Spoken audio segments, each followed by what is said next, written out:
ಈ ವಿಡಿಯೋದಲ್ಲಿ ನಾವು ಪ್ರಾಸ ಪದಗಳನ್ನು ಕಲಿತುಕೊಳ್ಳೋಣ. ಅದರಲ್ಲಿ ಅಂತ್ಯಪ್ರಾಸದ ಪದಗಳನ್ನು ಕಲಿತುಕೊಳ್ಳೋಣ. ಆದಿಪ್ರಾಸ ಹೆಚ್ಚಾಗಿ ನಮಗೆ ಹಳೆಗನ್ನಡದ ಪದ್ಯಗಳಲ್ಲಿ ಕಾಣಸಿಗ್ತದೆ. ಅಂತ್ಯಪ್ರಾಸದ ಪದಗಳನ್ನು ಇವಾಗ ಕಲಿತುಕೊಳ್ಳೋಣ. ಅಂತ್ಯಪ್ರಾಸದ ಪದಗಳು. ಪ್ರಾಸ ಅಂತಂದರೆ ನಾವು ಅದನ್ನು ಉಚ್ಚರಿಸಿದಾಗ ಅಥವಾ ಹೇಳಿದಾಗ ಆ ಪದದ ಅಕ್ಷರ ಏನಾಗ್ತದೆ ಅಂತಂದರೆ ಒಂದೇ ರೀತಿಯ ಶಬ್ದವನ್ನು ಧ್ವನಿಯನ್ನು ಹೊಂದಿರ್ತದೆ. ಉದಾಹರಣೆಗೆ ಅಂದದ, ಚಂದದ. ಹೀಗೆ ಕೊನೆಯಲ್ಲಿ ಪ್ರಾಸ ಬಂದರೆ ಅದನ್ನ ಅಂತ್ಯಪ್ರಾಸ ಅಂತ ಕರಿತೀವಿ.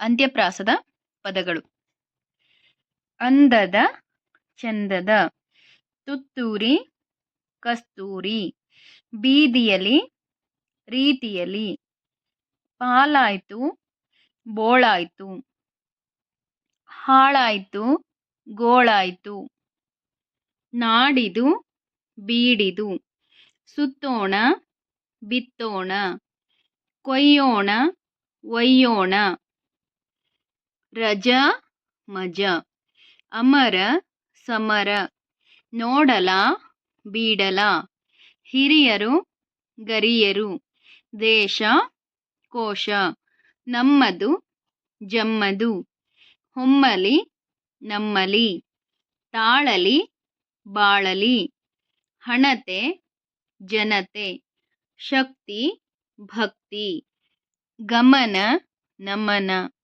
ಗಳಿಕೆ, ಮೊಳಕೆ, ಅನ್ನ, ಕನ್ನ, ಆಸರ, ನೇಸರ, ಕಂಗಳು, ಬೆಳದಿಂಗಳು, ಬಂದಾನ, ನಿಂದಾನ,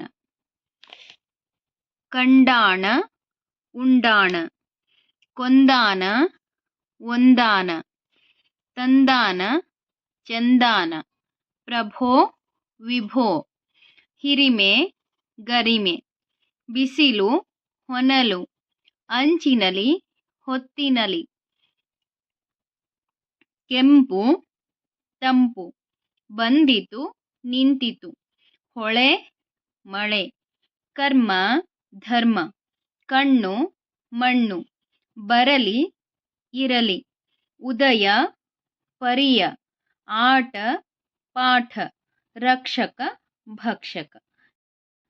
ಎಲ್ಲ ಪ್ರಾಸಪದಗಳಿಗೂ ಸಹ ಅರ್ಥವನ್ನು ಹೊಂದಿರ್ತದೆ.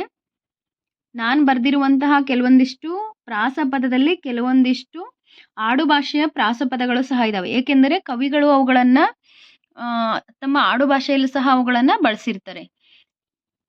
ಈ ಪ್ರಾಸಪದಗಳು ಪದ್ಯಗಳಿಗೆ ಅಥವಾ ಕವಿತೆಗಳಿಗೆ, ಕಾವ್ಯಗಳಿಗೆ ಸೌಂದರ್ಯವನ್ನು ತಂದುಕೊಡ್ತವೆ. ಹಾಗಾಗಿ ಇವುಗಳನ್ನು ಪದ್ಯಗಳಲ್ಲಿ ಬಳಸ್ತಾರೆ.